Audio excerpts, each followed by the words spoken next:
제13편 다윗의 시 인도자를 따라 부르는 노래.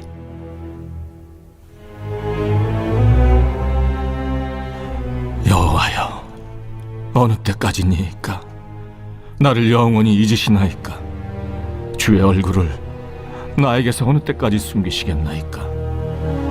나의 영혼이 번민하고 종일토록 마음에 근심하기를 어느 때까지 하오며, 내 원수가 나를 치며 자랑하기를 어느 때까지 하리이까?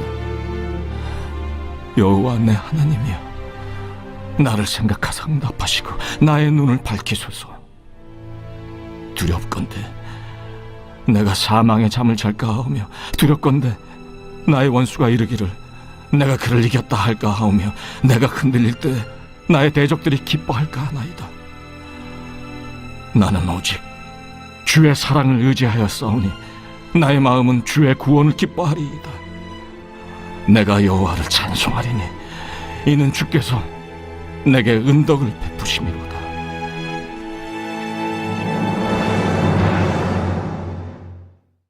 제14편 다윗의 시 인도자를 따라 부르는 노래. 어리석은 자는 그의 마음에 이르기를 하나님이 없다 하는도다. 그들은 부패하고 그 행실이 가증하니 선을 행하는 자가 없도다. 여호와께서 하늘에서 인생을 굽어 살피사 지각이 있어 하나님을 찾는 자가 있는가 보려 하신즉, 다 치우쳐 함께 더러운 자가 되고 선을 행하는 자가 없으니 하나도 없도다. 죄악을 행하는 자는 다 무지하냐? 그들이 떡 먹듯이 내 백성을 먹으면서 여호와를 부르지 아니하는도다. 그러나 거기서 그들은 두려워하고 두려워하였으니 하나님이 의인의 세대에 계심이로다. 너희가 가난한 자의 계획을 부끄럽게 하나 오직 여호와는 그의 피난처가 되시도다. 이스라엘의 구원이 시온에서 나오기를 원하도다. 여호와께서 그의 백성을 포로된 곳에서 돌이키실 때 야곱이 즐거워하고 이스라엘이 기뻐하리로다.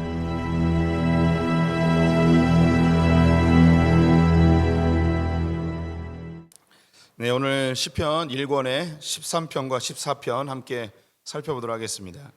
네, 성도님들 추우신가요? 적당하신가요? 더우신가요? 적당하십니까? 예, 감사합니다. 예, 서론부터 보겠습니다. 고난으로 가득한 세상에서 인간은 탄식할 수밖에 없습니다. 불안함으로 가득한 인간은 평안과 안전을 추구하며 바람에 나는 겨와 같이 살아갑니다. 반면 복 있는 사람은 시냇가에 심겨진 나무처럼 여호와의 말씀을 주야로 묵상하며 주님과 동행합니다. 시편 1권의 첫 번째 단락 3편에서 14편은 다윗의 탄식시로 가득 차 있습니다. 우리가 인생 중에 만나는 각종 탄식의 상황을 담고 있는 것이죠. 왕위를 빼앗기고 도망하며 탄식하는 시, 심각한 우울증에 사로잡혀 탄식하는 시, 죄의 문제로 탄식하는 참회의 시, 핍박과 박해 속에서 의로운 재판관을 갈망하며 울부짖는 탄식시, 하나님이 없다는 무신론자들의 공격에 탄식하는 시, 절망적 상황 속에서 말씀을 붙들고 탄식하는 시, 이런 탄식의 내용들이 있는데요. 이런 탄식 속에서 시편 8편은 어두운 밤 하늘의 별처럼 빛나고 있습니다. 흑암과 같은 인생 속에서도 하나님은 온 세상을 통치하시고 주님의 말씀대로 세상을 다스린다는 것이죠. 오늘 시편 13편과 14편은 악인이 가득한 세상에서 하나님의 도우심을 갈망하는 탄식의 시입니다. 네, 우리 한 절씩 교독해 보겠습니다. 다윗의 시 인도자를 따라 부르는 노래. 여호와여, 어느 때까지니까? 나를 영원히 잊으시나이까? 주의 얼굴을 나에게서 어느 때까지 숨기시겠나이까?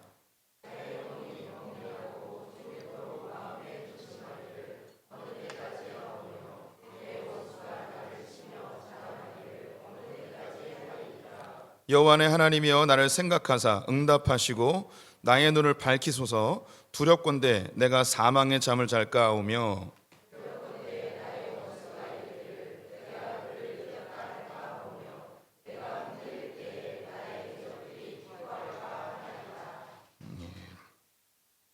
예. 1번입니다. 다윗이 하나님께 간절히 부르짖는 것은 무엇인가요? 네, 응답하소서. 악인들 가운데서 내게 응답하소서. 뭔가 열심히 간구하고 있습니다.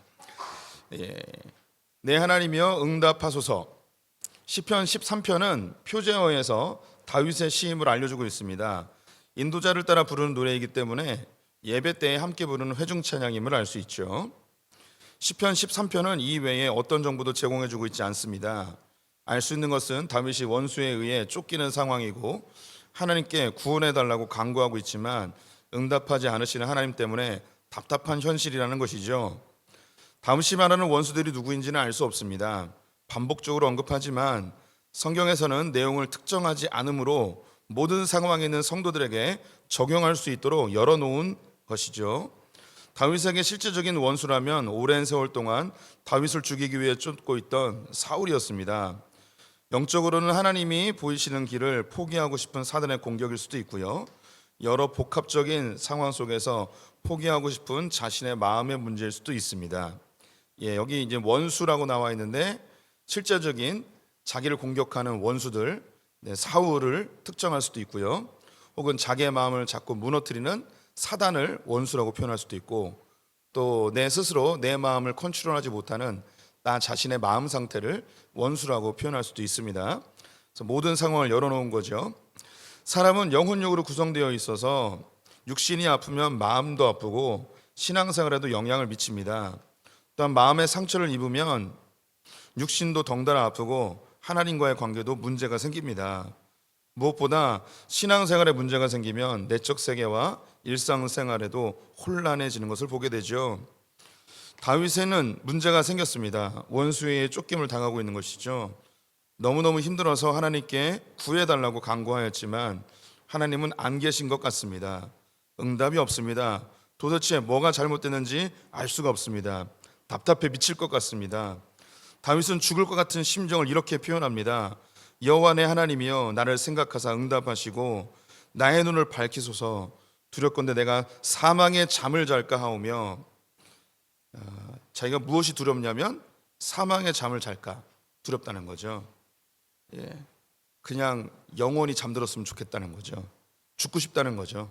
아침에 눈 떴는데 안 일어났으면 좋겠다, 이런 생각을 하고 있는 거죠. 너무 힘들어서. 이 시는 새벽 미명에 지은 것 같습니다. 밤새 하나님께 기도하고 매달렸습니다. 기도하다가 자기도 모르게 잠이 든 것이죠. 여명이 밝아오며 잠이 깹니다. 하지만 일어나기가 싫습니다.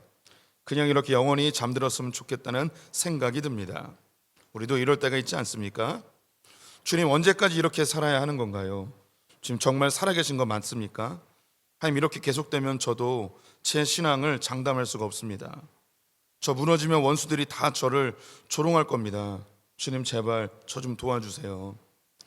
이런 다윗의 간절한 상황, 답답한 상황을 우리도 생애 가운데 경험하게 되죠. 호레이쇼 스패포드는 1828년 뉴욕에서 태어났습니다. 그는 성공적인 변호사이자 시카고에서 부동산 투자를 통해 부를 쌓은 사업가였습니다. 그는 아내 애나와 결혼을 해서 5자녀를 두었으며 그 중에 4명이 딸이었습니다. 스패포드는 신앙심이 깊은 사람이었고 당시 미국에서 가장 유명한 전도자였던 D.L. 무디와 친구 사이였습니다. 1871년 시카고에 대화재가 발생하였습니다. 시카고의 대부분이 화마로 사라졌죠. 이 화재로 인해서 스패포드의 부동산 자산 대부분이 파괴되었고 큰 재정적 손실을 입게 되었습니다. 하지만 그의 이런 상황에도 불구하고 하나님을 원망하거나 불평하지 않고 여전히 하나님을 붙들며 자신보다 더 어려운 시카고 시민들을 돌보는 일에 실천을 하였습니다. 1873년 2년이 지난 거예요. 화재의 상처가 다 회복될 무렵 스태포드는 가족과 함께 영국으로 여행을 계획하였습니다. 그의 친구 무디의 유럽 부흥 집회를 참여하기 위해서였습니다. 하지만 출발 직전 스패포드는 시카고에서 해결해야 될 급한 사업적인 문제가 생겨 가족들을 먼저 보내고 영국에서 만나기로 하였습니다. 스페포에드의 아내 에나와 네 딸인 에나, 애니, 마가를리, 베시, 타티타는 빌두 아부르라는 여객선을 타고 먼저 떠났습니다. 여객선은 대서양을 횡단하던 중 1873년 11월 22일 스코틀랜드에서 출발한 호르에른이라는 배와 충돌하게 됩니다. 벨드의 아부르는 단 12분 만에 침몰하였고 스태포드의 네 딸 모두 그 사고로 사망하였습니다. 그의 아내 애나만 구조되어 영국에 도착하여서 스태포드에게 전보를 보냈습니다. 나만 구조됨. 스태포드는 미칠 것 같은 마음이 들었습니다. 화재로 거의 모든 재산을 잃었고 이제 겨우 회복되는 상황인데 4명의 딸을 다 잃게 된 상황입니다. 비극적인 소식을 들은 스태포드는 곧바로 배를 타고 아내를 만나기 위해 영국으로 향했습니다. 그의 배가 대서양 항해하던 중 선장은 그에게 사고가 일어난 지점을 알려주었습니다. 스태포드는 그 자리에서 깊은 슬픔과 상실감에 잠겨 울기 시작했습니다. 하지만 그의 마음에 이해할 수 없는 하나님의 평안이 밀려오기 시작했습니다. 그리고 그 마음을 글로 담았습니다. 내 평생에 가는 길 순탄하여 늘 잔잔한 강 같든지 큰 풍파로 무섭고 어렵든지 나의 영혼은 늘 편하다. 내 영혼 평안해, 내 영혼 평안해, 내 영혼 평안해. 옆에 악보가 있는데요. 악보를 왜 넣었을까요? 같이 불러보자는 거겠죠. 네, 이쯤 되면 눈치 빠른 공 집사님이 반주를 하실 거라고 생각했는데 다리가 불편해서 눈치도 같이 느려진 것 같습니다.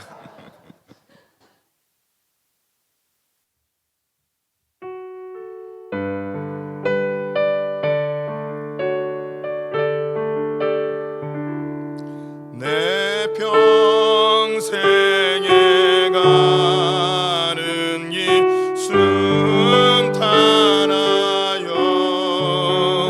늘 잔잔한 강 같든지 큰 풍파로 무섭고 어렵든지 나의 영혼은 늘 편하다. 내 영혼 평안해. 내 영혼 평안해.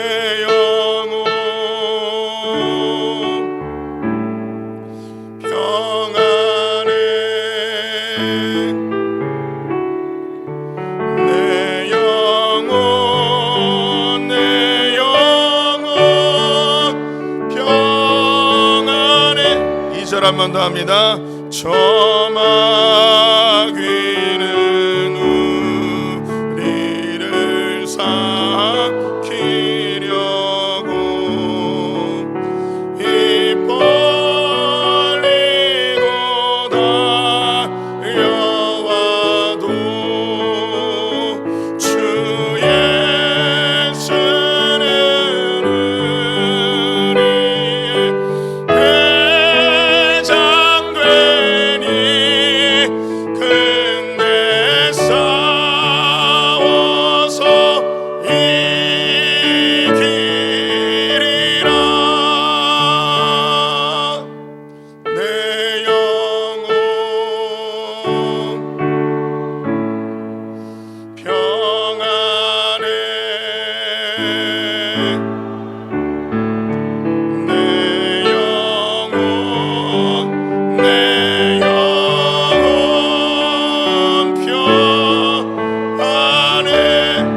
내 영혼 평안해.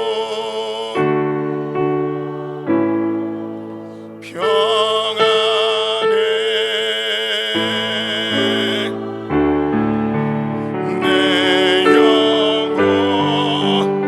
내 영혼 평안해.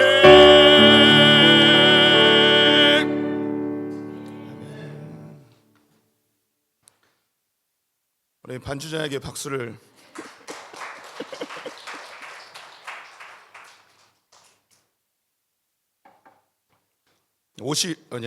오절 6절 같이 읽겠습니다. 시작.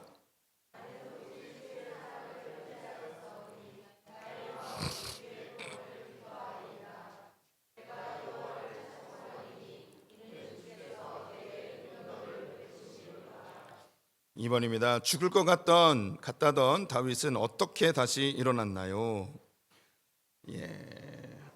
주의 사랑을 의지하여 다시 일어납니다. 죽을 것 같다고 했는데 주의 사랑을 의지해서 다시 일어납니다. 다윗의 결단. 다윗은 죽을 것 같다는 절망의 상황에서 지금까지 자신을 돌보시고 인도하신 하나님의 사랑을 의지하여 다시 일어난다고 고백합니다.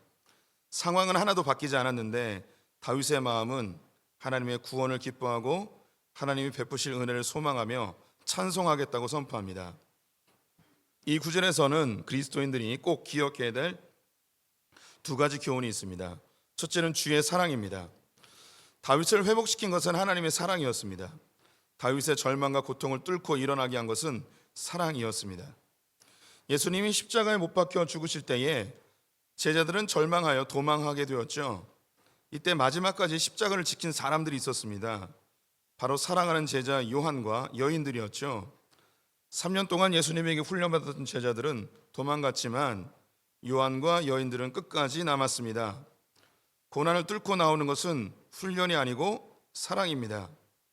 예수님이 십자가의 고통을 뚫고 일어날 수 있었던 것도 우리를 향한 사랑 때문이었습니다. 예수님은 배반한 제자들을 다시 찾아가셔서 질책하거나 책망하지 않으시고 놀라운 질문을 하십니다. 네가 나를 사랑하느냐? 예수님의 사랑을 경험한 제자들은 목숨을 걸고 복음을 전하는 참된 제자가 되었죠. 사랑이 두려움을 이깁니다. 로마서 5장 8절 말씀 같이 읽겠습니다. 시작.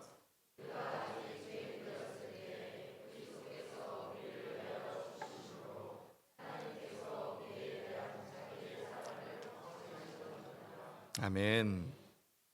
우리가 죄인이잖아요. 주님이 우리를 회복시키고 죄와 싸워 이기고 우리가 하나님을 닮아가게 하는 과정에서 하나님이 선택한 방법은 우리에게 성경 공부를 시키지 않았습니다. 우리에게 제자 훈련을 시키지 않았습니다.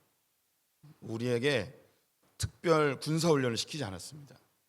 예수님이 죄를 뚫고 다시 회복할 수 있는 방법으로 사랑을 보여줬습니다. 사랑. 왜 사랑을 보여줬을까요? 그게 제일 좋은 방법이기 때문에, 제일 확실한 방법이기 때문에 주님은 사랑을 보여주셨죠. 가장 큰 사랑, 자기 아들을 죄인들을 위해서 죽게 하시는 사랑으로 하나님이 우리를 얼마나 사랑하셨는지 확증해 주셨습니다. 하나님이 우리를 대하시는 방법입니다. 이건 성경에 나와 있는 모든 믿음의 사람들을, 선배들을 다루었던 방법이죠. 우리는 종종 신앙이 좋아지려면 성경 공부 많이 하고 무슨 프로그램이나 훈련을 열심히 받으면 신앙이 좋아질 것처럼 생각을 해요. 그리고 한국 교회가 워낙에 공부를 좋아하는 나라라 공부하기를 너무 즐겨합니다. 그런데 공부는 우리의 지식은 넓혀가고 이해는 넓혀갈지 모르겠지만 고난을 뚫고 나오는 힘은 없습니다. 고난을 뚫고 나올 수 있는 것은 사랑밖에 없습니다. 우리가 가끔 뉴스 같은 데 보면 어린아이가 불 속에서 못 빠져나왔을 때 소방관들은 못 들어가지만 엄마는 들어가잖아요. 왜 들어갈까요? 불이 무서운 것보다 아이를 사랑하는 마음이 더 크기 때문에 그 두려움을 뚫고 들어갑니다. 이 엄마는 소방훈련 한 번도 받아본 적 없습니다. 그래도 들어가죠. 가끔은 함께 죽거나 아기는 살고 엄마는 죽거나 이런 안 좋은 케이스도 있지만 많은 경우 엄마가 직접 아이를 구해 갖고 오는 경우들도 많이 있죠. 사실 우리 성도님들도 제가 우리 성도님들을 교회에서 목양할 때 막 혼내고 설교 때마다 까고 막 질책하고 막 왜 수요예배 이것밖에 안 왔습니까? 집구석에서 뭐 하는 겁니까? 막 이렇게 막 하면 우리 성도님들이 막 신앙이 성장할까요? 주님은 가장 잘 알고 계세요. 우리를 성장시키는 방법, 고난을 뚫고 나오는 방법은 주님의 따스한 사랑이라는 거. 이거를 우리 이솝우화에서도 그 있잖아요. 그 나무꾼의 옷을 벗기는데 그 강한 바람을 부는 것보다 그 뜨거운 태양이 옷을 벗긴다고. 그게 그 우화 아닙니까?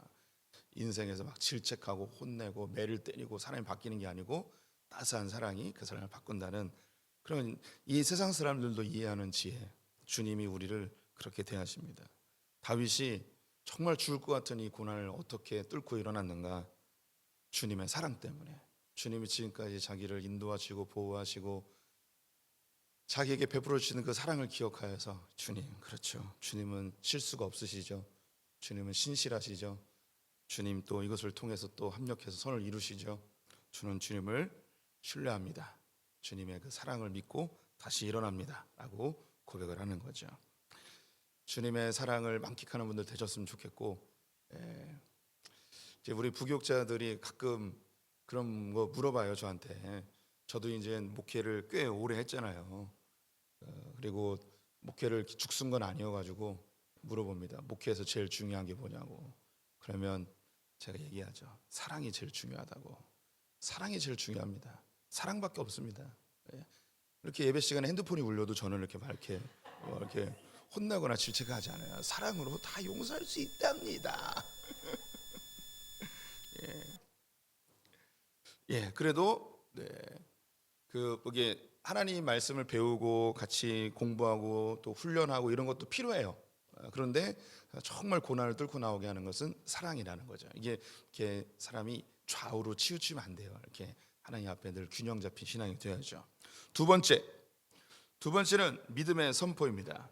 영혼육의 긴밀한 관계를 우리는 잘 알고 있습니다. 연약한 육신과 상한 마음까지도 지배할 수 있는 것이 있는데 그것이 바로 영입니다. 다윗은 영적 결단을 하고 있습니다. 마음은 절망하지만 주의 구원을 기뻐하기로 결정했다는 것이죠. 내 육체는 죽을 것 같지만 입술을 벌려 주께서 베푸실 은혜를 찬송하기로 결정하였다고 합니다.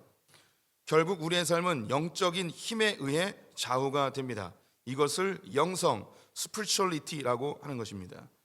우리 성도님들 가끔 영성이라는 말 듣잖아요. 영성이 무슨 뜻이냐? 영성은 우리의 삶의 영적 힘으로 뚫고 나오는 능력을 영성이라고 하는 거예요.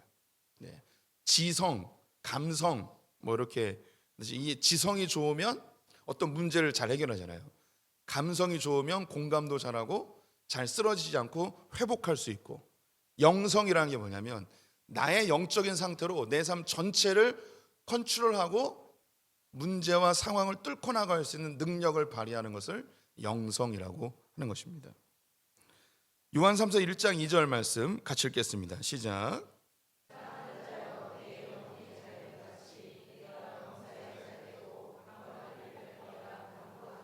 영혼이 잘 되면 범사가 잘 됩니다.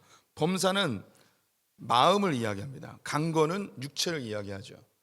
그래서 하나님과의 관계가 잘 이루어지면 마음을 컨트롤할 수 있고 우리의 삶을 컨트롤할 수 있습니다. 육체까지도 컨트롤할 수 있게 되는 것이죠.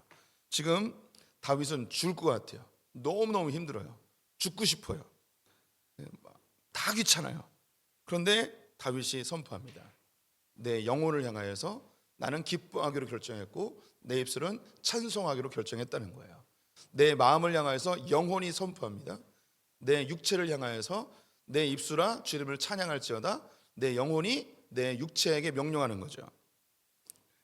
우리 성경에 다윗이 자기 육체와 마음에게 선포하는 그런 장면들이 많이 있어요. 이건 우리가 반드시 배워야 할 신앙의 실천입니다. 우리 성도님들이 정말 죽을 것 같은 상황, 답답한 현실, 그런 상황 속에서도 우리는 그 상황에 끌려다니고 마음에 끌려다녀요. 그때에 우리의 영이 주님과 긴밀한 관계 속에서 그 모든 것을 장악하고 우리의 삶의 고난과 고통을 뚫고 나올 수 있는 그런 영성의 크리스찬들이 되어야 될 줄 믿습니다. 혹시 고난이 있으십니까? 그럼 내 영혼에게 선포하십시오. 내 영혼아 주님을 찬양할지어다. 나의 입술아 주님께 찬송할지어다. 다윗이 이렇게 고난을 뚫고 나오는 모범을 보였습니다. 14편으로 가겠습니다. 1절부터 3절 교독하겠는데요. 제가 먼저 읽습니다. 다윗의 시 인도자를 따라 부르는 노래. 어리석은 자는 그의 마음에 이르기를 하나님이 없다 하는도다. 그들은 부패하고 그 행실이 가증하니 선을 행하는 자도가 없도다.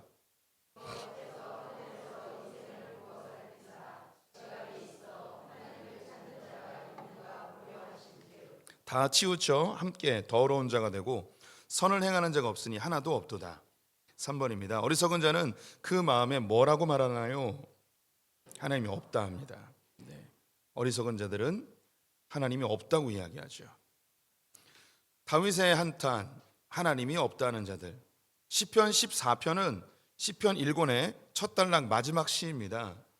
다윗의 시이고 인도자를 따라 부르는 회중 찬양입니다. 시편 14편은 다윗의 감정이 매우 격양된 상태에서 부르고 있습니다. 우리 성도님들 읽으면 그 다윗의 감정이 잘 안 느껴지지만 저는 느껴져요. 신기하게. 그럼 너무 지금 화가 나가지고 막 이렇게 찬양하고 있는 거예요. 오늘 그 공동체 성경 읽기에서도 이재룡 씨가 굉장히 격양된 톤으로 시편 14편을 이렇게 낭독하여서 이 공동체 성경 읽기를 쓰신 분이 제작한 사람들이 시편 14편을 잘 보았구나라는 생각을 했습니다.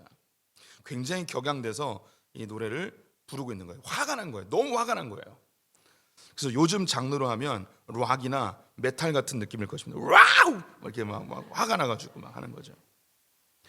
다윗의 마음이 격양된 이유는 어리석은 자들이 하나님이 없다고 말하고 온갖 부패와 가증하고 악한 일을 행하고 있기 때문입니다. 이것은 도덕적, 윤리적인 개념이 아닌 하나님 편에 서는가 아닌가의 문제입니다. 하나님은 인생들 중에 하나님을 찾는 자가 있는가 보셨지만 다 치우쳐 함께 더러운 자가 되고 선을 행하는 자가 하나도 없다고 다윗은 평가합니다. 이것은 다윗이 세상을 볼 때 정말 답답하고 미쳐 돌아가고 있다는 탄식이죠. 이 시가 지금으로부터 한 3,000년 전에 지은 시인데요. 온 세상이 다 미쳐 돌아간다는 거예요. 하나님이 없다고 이야기하는 놈들이 때문에 이 세상이 다 미쳐 돌아간다는 거죠. 답답해 뒤지겠다는 거예요. 좀 미쳐버릴 것 같다는 거예요. 너무 화가 나는 거예요. 하나님이 세상을 눈 씻고 찾아봐도 하나님 편에 서서 하나님 뜻대로 살려는 사람이 아무도 없는 거예요. 너무 화가 나가지고 이 시를 쓰고 있는 거죠. 3,000년 전에 쓴 거예요. 오늘날 이 세계는 어떨까요? 첫 번째 그림은요, 십계명 돌판이 부셔진 사진이에요. 읽어볼게요. 많은 선진국에서는 공공장소에서 종교적 상징을 제거하려는 움직임이 있습니다. 예를 들어 프랑스에서는 공립학교에서 모든 종교적 상징, 특히 기독교의 십자가를 포함한 종교적 상징을 금지하는 법률이 제정되었습니다. 이는 공공장소에서 종교적 중립성을 유지한다는 명분은 있지만 사실은 기독교를 겨냥한 것입니다. 옆에 있는 사진은 2015년 10월 미국 오클라호마 주 정부 청사 앞에 있던 십계명 돌판을 철거한 모습입니다. 네, 소위 선진국들에서는 이렇게 공공장소에서 기독교 상징물을 못 걸게 되어 있어요. 십자가나 이런 거, 성경책 모형 이런 거 못 해요. 지금 이게 세상의 흐름이 그렇게 돼가는 거죠. 우리나라도 공공장소에서 못하죠. 그런 거 하면 당장 민원 들어올걸요. 요즘 그 크리스마스 트리 하잖아요. 크리스마스 트리도 잘 못해요. 그래도 시의회에서 조금 허락을 해주면 하고요. 그리고 옛날엔 트리 꼭대기에 이제 십자가도 달고 그랬는데 요즘 십자가 못 달고 별만 달고 이렇습니다. 그 크리스마스 트리에 그 기독교적인 색채나 예수님의 색채가 드러나면 안 돼요. 이런 상황에 놓여 있어요. 우리는 두 번째 단락 보시면 거기 케이크 만드는 분인데요. 2003년 텍사스 주 법이 동성애를 위법이라고 판결한 것을 미국 대법원이 위헌 판결을 내렸는데요. 이것이 미국 동성애 합법화의 공식적인 신호가 되었습니다. 네, 2003년도에 텍사스에서 동성애가 위법이라고 판결을 내린 거예요. 그런데 미국 연방 대법원에서 이게 위헌이라는 거죠. 그래서 그 다음부터 미국 합법화, 동성애 합법화가 계속 진행됐고 2015년에 대법원에서 완전히 동성결혼을 합법화 시켰습니다. 그리고 나서 2012년 7월 미국 콜로라도 주에서 제과점을 운영하고 있던 잭 필립스 씨에게 한 게이 커플이 요청한 웨딩 케이크를 주문하였는데 신앙적인 이유로 거절을 하였습니다. 이에 분노한 게이 커플은 콜로라도 인권위원회에 고발하였고 필립스 씨는 6년간 재판을 받게 되었습니다. 다행히 2018년 미국 대법원은 표현의 자유를 보장해야 한다며 무죄를 판결하였습니다. 이 사건은 동성애를 반대하는 사람들에게 도전이 되기보다는 자신들도 고발당해 재판을 받으며 천문학적인 변호사 비용이 청구될 것이라는 공포심을 심어 주었습니다. 근데 이렇게 한 사람이 우리는 게이 커플에게 케이크를 팔지 않습니다 라고 신앙적 결단을 해서 이렇게 했어요. 다행히 6년 동안 재판해가지고 무죄 판결을 받았지만 이게 끝이 아니고 나도 괜히 게이 커플에게 케이크 안 팔았다가 재판당하겠구나 하고서 사람들이 이제 다 팔게 되는 거죠. 1964년 미국은 차별금지법이 통과된 이후로 공공기관과 상점, 백화점에서 메리 크리스마스라는 말을 거의 사용하지 않고 있습니다. 처벌을 받는 것은 아니지만 법적, 사회적 압박이 존재하기 때문입니다. 그래서 지금은 해피 홀리데이라는 말을 사용하고 있습니다. 미국은 메리 크리스마스라는 말을 못 써요. 여기 크리스가 그리스도잖아요. 그래서 이런 거 내걸면은 이거 내리라고 그 압력이 들어와요. 지금 세상이 그렇습니다. 이렇게 바뀌어가는 거죠. 2006년 영국 브리티시 에어웨이즈 항공사는 직원들에게 십자가 목걸이를 착용 금지시켰습니다. 타 종교인들에게 불쾌감을 준다는 이유여서였는데요. 이에 반발한 네디아 유에디다 씨는 항공사 의상 규정에 반발하여 십자가 목걸이를 착용하고 출근하였다가 해고를 당했습니다. 그는 영국 법원에 부당해고 소송을 하였지만 2010년 영국 법원은 해고 사유가 된다며 항공사 편을 들어주었습니다. 아이러니하게도 이슬람 여성 직원들은 히잡을 쓰고 근무를 하고 있다는 것이죠. 2010년 미국 운송회사 페덱스 들어보셨죠? 페덱스에서 일하던 리사 크리스비 씨 역시 십자가 목걸이를 착용했는데 회사 근무 규정에 맞지 않다고 휴직 명령을 받게 되었습니다. 이 사건이 언론에 알려지자 페덱스는 짧은 체인으로 착용하는 조건으로 복직을 허용하였습니다. 이 길게 하면 옷 밖으로 나오잖아요. 그럼 짧게 해가지고 옷 속에 살짝 숨기는 조건으로 계속 일할 수 있게 해줬다는 거죠. 제가 이제 몇 가지만 골랐는데요. 제가 뭘 이야기하려 하는가? 하나님이 없다 이야기하는 어리석은 자들이 전 세계적으로 활기를 치고 있다는 거예요. 우리나라 불과 한 20, 30년 전만 하더라도 곳곳에서 크리스마스 캐롤이 나오고 성탄절은 교회 안 다니는 사람들도 함께 즐거워하고 그리고 교회에 공연하면은 교회 안 다니던 사람도 마을에서 다 와가지고 같이 잔치처럼 하고 이랬던 시절들이 있었죠. 여름 성경학교면 동네 애들 다 교회 와서 참여하고 이랬던 시절들이 있는데 점점점 이런 기독교 문화가 반기독교 세력에 의해서 저건 특정 종교 문화라 하면서 점점점 밀어내는 그런 상황에 놓여 있습니다. 동성애를 지지하는 게 주류가 되어지고 동성애를 반대하는 것은 미개한 사람으로 취급받는 시대가 되었죠. 제가 몇 번 말씀드렸던 것 같은데 몇 년 전에 한국 기독교인들을 대상으로 동성애 찬성 반대를 조사했는데 동성애 찬성이 기독교에서 35%가 나왔어요. 기독교인들 중에서 또 35%가 동성애를 찬성하는 거예요. 되게 놀라우시죠? 근데 더 놀라운 거는 목회자들 대상으로 동성애 찬성 반대를 조사를 합니다. 그러면 목회자들은 더 반대해야 될 것 같잖아요. 60% 정도가 찬성입니다. 한국의 목회자들의 60% 이상이 동성애를 찬성해요. 우리 이게 지금 그러면 반대하는 분들은 누굴까요? 60대 이상 다시는 나이 드신 목회자들은 반대를 해요. 근데 그 젊은 목회자들은 시대적 흐름에 동성애자들 불쌍하고 소수자고 보호해 줘야 된다 이렇게 얘기를 하는 거죠. 그러면 교인들은 왜 아직도 65%는 반대할까요? 한국 교회는 노령화되어 있기 때문에 나이 드신 분들이 반대를 하는 거고 젊은 크리스찬들은 찬성을 해요. 우리 성도님들이 그 초등학교 교과서를 보게 되면 그 사랑의 종류들 뭐 이런 성교육 책자들을 보게 되면 동성애, 게이, 레즈비언 다 나와요. 이거 다 사랑의 종류라고. 그리고 거기 이렇게 막 써 있어요. 나는 여자가 좋아, 나는 남자가 좋아. 그럼 옆에서 다 괜찮은 거야, 다 같은 사랑이야. 막 이렇게 가르치고 있죠. 이런 교육을 받은 아이들이 신앙이 있어요. 그러면 이것을 그냥 받아들이는 거예요. 아, 사랑의 일종이구나. 이렇게 받아들이게 되는 거죠. 미국은 우리나라보다 더 심합니다. 이걸 뭐 이렇게 굳이 퍼센테이지를 따지는 건 쉽지 않은데 미국 같은 경우에도 목회자들의 한 80%는 동성애를 인정합니다. 그리고 복음주의 소수의 20% 정도의 목회자들만 동성애를 반대하는 거죠. 주류가 그렇게 흘러가는 거예요. 우리나라도 이제 그렇게 흘러가게 될 거예요.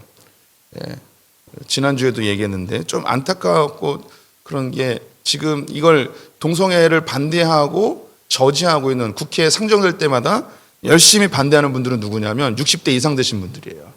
그럼 이분들이 돌아가시면 저도 이제 50대인데 제 또래에 있는 그 동료 목회자들만 하더라도 그런 거하고 반대 운동 안 해요. 저도 이렇게 그 설교 시간에 얘기하지만 뭐 국회에 가서 뭐 이렇게 피켓을 든다거나 적극적인 액션을 한다든가 저도 그런 거에 소극적이에요. 이렇게 점점 바뀌어가는 거죠. 언제까지 막을 수 있을까? 10년 버틸 수 있을까? 이런 생각이 들긴 합니다. 그러면 이런 그 교회 공동체 안에서 제가 이 동성애에 대해서 비판적인 얘기를 해도 우리 성도님들이 이렇게 녹음해가지고 국가인권위원회 보내면 저는 이제 철컹철컹 가게 되는 거죠. 그래서 제가 몸담고 있는 CTC라는 단체가 있는데 미국에서 시작이 됐어요. 거기에 가입 조건이 있어요. 가입 조건에 우리는 동성애를 찬성하지 않습니다. 이걸 체크한 사람만 들어올 수 있어요. 이제 앞으로 교회를 가입하거나 이럴 때 이런 부분이 체크리스트에 들어가게 될지도 몰라요.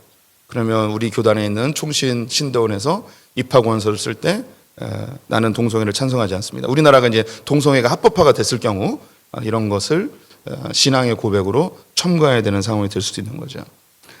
암울하죠. 우리나라도 어떻게 될지 몰라요. 참 신기한 게 이런 동성애 이슈가 다른 나라는 없고요. 이상하게 기독교 국가에서만 이런 동성애 이슈가 있는 거예요. 참 신기하지 않습니까? 진화론 논쟁도요. 다른 국가에서는 없어요. 기독교에서만 있어요. 천주교도 그 진화론하고 안 싸워요. 동성애하고 안 싸워요. 동성애 편이지. 이상하게 이 개신교만 이렇습니다. 왜 그럴까요? 진리를 지켜내기 위한 몸부림이겠죠. 다윗의 마음이요. 답답한 거예요. 하나님이 없다 이야기하는 자들의 행태들이 답답한 거죠. 4절부터 6절 우리 성도님들 읽어봐 주십시오. 시작.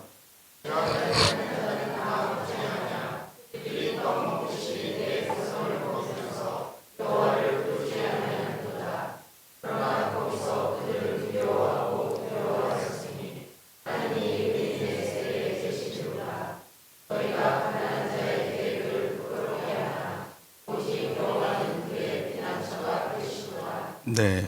갑자기 생각났는데요. 우리 지지난주에 대법원에서 그 동성 부부 의료보험 그 포함시켜주는 거 통과됐잖아요. 아시나요? 우리는 부부가 남자랑 여자가 부부잖아요.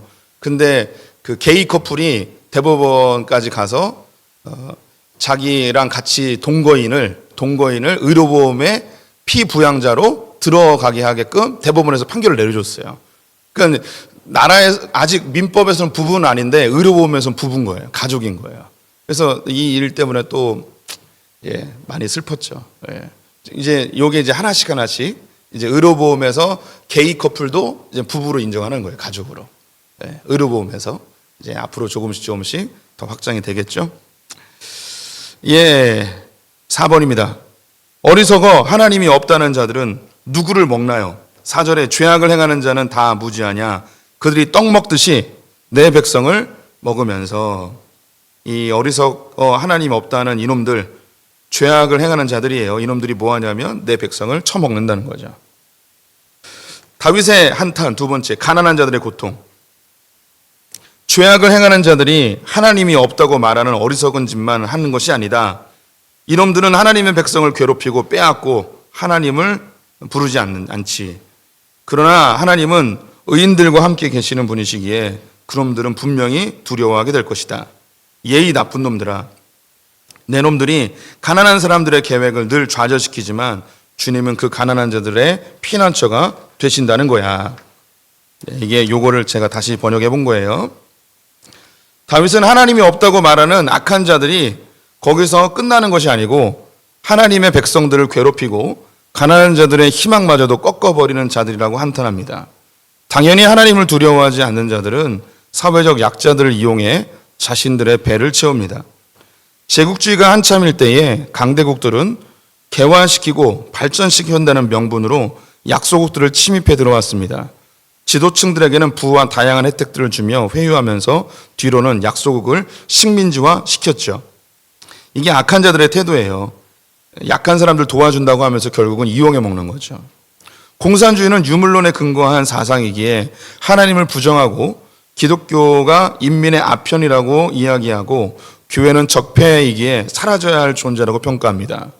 그러면서 공산주의는 평등과 계급 없는 사회를 선물해 주겠다고 사람들을 선동하여 혁명을 일으킵니다.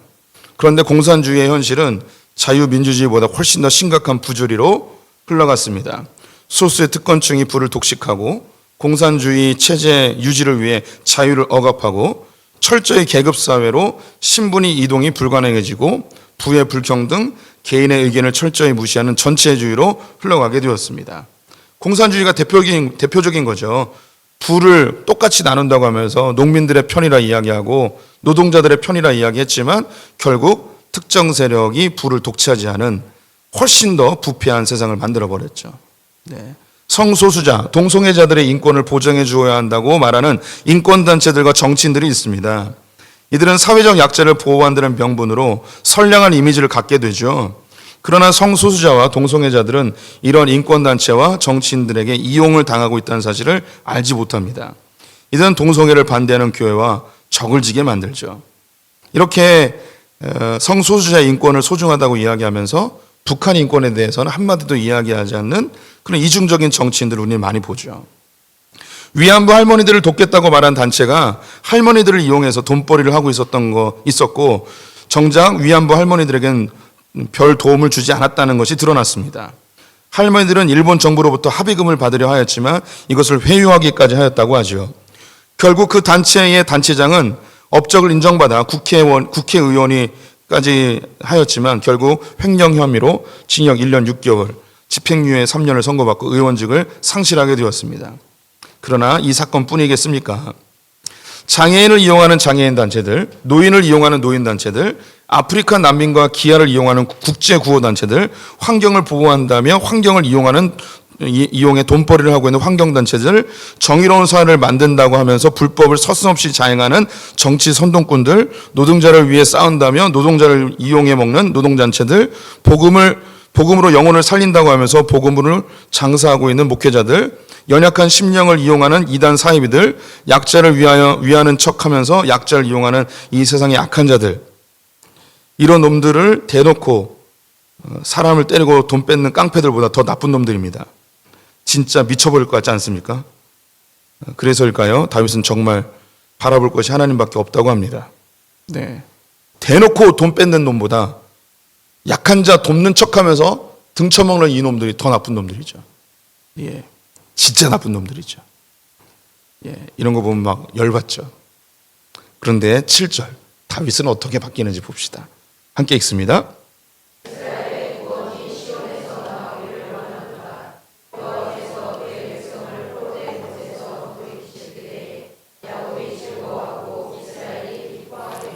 네, 다윗이 막 엄청 열받아가지고 막 쏟아내는 거야.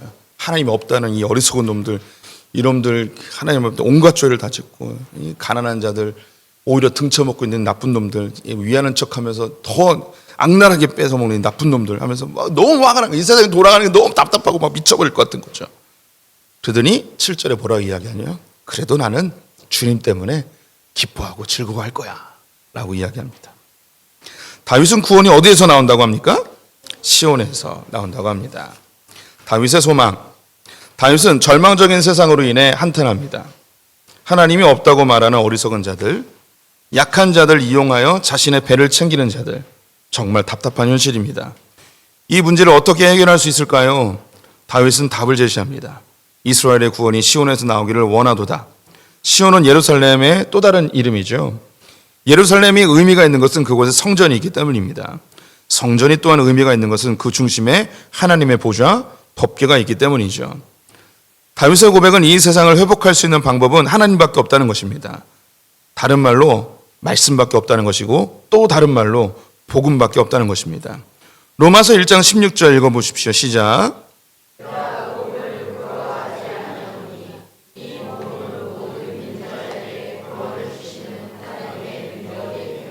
복음은 모든 것을 바꾸고 모든 사람을 바꿀 수 있습니다.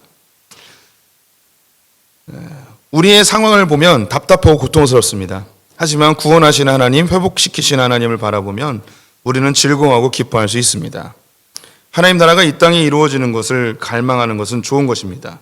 그런데 이것까지도 사탄은 교묘하게 이용합니다.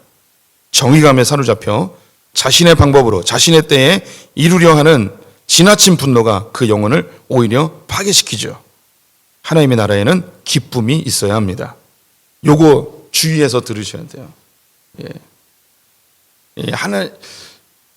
이런 세상의 부조리함과 하나님의 말씀에 어긋나는 일들이 세상에 일어나는 걸 보면서 우리 안에 분노가 일어나죠. 정의감이 일어납니다. 그런데 죄의 본질은 좋은 것을 지나치게 자기 중심적으로 좋아할 때 여기에 죄의 본질이 있는 거죠. 그래서 이런 사회에 돌아가는 모습에 분노함이 이 분노가 나를 사로잡아 버려요. 그래서 신앙생활이 우울해지고 답답해지고 이 일에 동참하지 않는 담임 목사님이 짜증나고 그런 설교를 하지 않는 담임 목사님은 타락했고 그래서 그런 사람들에게 좀 더 자극적인 그런 메시지를 전달하는 사람들에게 이렇게 선동당하고 뭐 이런 일들이 한국 교회 안에 많이 일어나고 있습니다. 우리가 잊지 말아야 될 것은 하나님 나라는 기쁨입니다. 평안입니다. 절대 잊어서는 안 됩니다. 내 안에 분노가 일어난다면 잠시 잘 살펴봐야 돼요. 이게 하나님 주신 마음인지 내 안에 선악을 내 기준으로 판단하여 일어나는 정의감인지 잘 살펴봐야 됩니다. 그리고 왜 이 평안과 기쁨이 중요한가? 역사의 주관자와 통치자는 하나님이시기 때문이죠. 하나님이 이루실 걸 바라봐야 돼요. 로마서 14장 17절 말씀 읽어보겠습니다. 시작.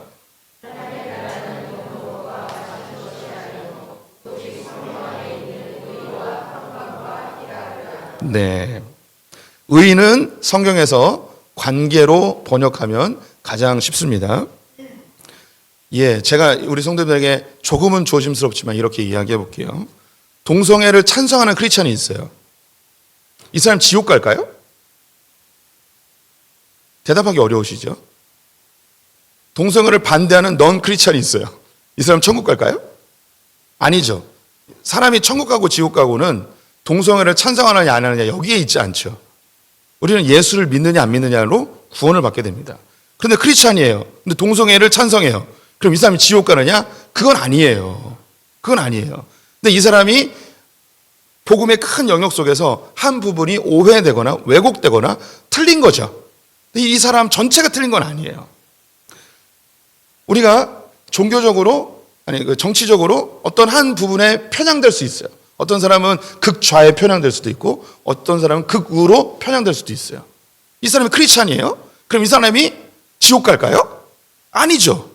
이 사람은 정치적 성향으로 그 부분이 조금 왜곡되거나 편향된 거지 이 사람 자체가 하나님께 버림받은 건 아니란 말이에요. 그래서 우리가 어떤 정의감에 의하여서 하나님 나라를 이룬다고 하면서 정작 뭘 잃어버리냐면 관계를 잃어버릴 수가 있어요. 저 사람이 나와 의견이 다른 거지 저 사람과의 관계까지 끊거나 파기하거나 저 사람을 매장시킬 필요는 없는 거예요. 하나님 안에서 저 사람도 저 부분이 부족하고 나 역시 나도 완벽한 게 아니고 나 역시 왜곡되고 나 역시 편향되고 나 역시 부족한 부분이 있는 거죠. 이런 부분을 하나님 안에서 의를 만들어 가야 되는 거예요. 나를 바꾸어 가실 그분이 저 사람도 바꿔 가시는 거죠. 평강. 하나님 안에서 의견이 다른데 같은 크리스찬인데 의견이 다르다고 해서 그 안에 분열이 일어나고 다툼이 일어나고 싸움이 일어나요. 그러면 그 안에 이미 뭐가 깨진 거냐면 하나님 나라가 깨진 거죠. 그래서 그런 분란과 분열이 있는 곳이면 잠시 떠날 필요가 있습니다. 그리고 그것이 안 일어나도록 조심해야 되죠. 희락이 없어요. 기쁨이 없어요. 분노만 차올라요. 그러면 정말 조심해야 돼요. 우리는 애통하는 마음을 가질 필요는 있습니다. 애통하는 자가 하나님의 나라를 얻기 때문이죠. 하지만 성경은 애통하라고 하지 분노하라고 하지 않아요. 애통하는 거, 애통하는 마음, 이게 중요한 거죠. 계시록 21장 1절부터 4절 교독해 보겠습니다. 또 내가 새 하늘과 새 땅을 보니 처음 하늘과 처음 땅이 없어졌고 바다도 다시 있지 않더라.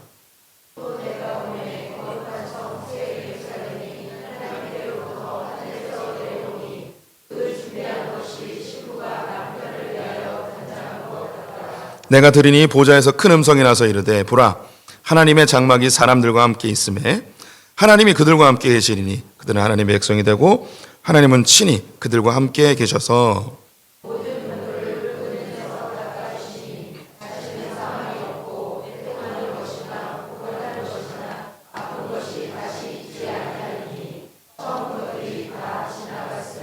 네, 하나님 나라는 이 땅에 언제 이루어지는가?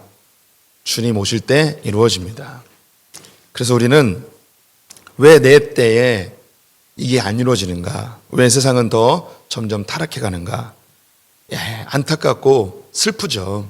하지만 거기에 우리가 매몰되어서 나의 신앙과 하나님과의 관계까지도 파괴돼서는 안 돼요. 그걸 교묘하게 사탄이 이용한다고요. 사람과의 관계를 파괴시키고 하나님에 대해서도 분노하게 되고 모든 사람에 대해서 민감하게 분노해 있는 크리스찬들이 사실 있어요. 성경적으로 신앙생활을 한다고 하면서 굉장히 화나 있는 그런 크리스찬들. 이 세상이 하나님 뜻대로 안 이루어진다고 하면서 정의감에 휩싸여서 너무나 날카로워진 크리스찬들이 오늘날에 꽤 많이 있습니다. 그래서 성도님들이 하나님 나라가 의와 희락과 평강에 있다는 사실 기억하시고 왜 우리가 기뻐할 수 있는가? 왜 우리가 평안할 수 있는가? 그 이유는 우리는 못해요. 우리는 못해요. 하나님이 하십니다. 하나님의 방법으로 하나님이 반드시 승리하실 것을 믿고 어제는 다윗이 고백한 것처럼 나는 주의 구원이 시온에서부터 나올 것을 믿고 기뻐하고 찬송하기로 결정했습니다. 이런 고백이 있기를 축원드립니다.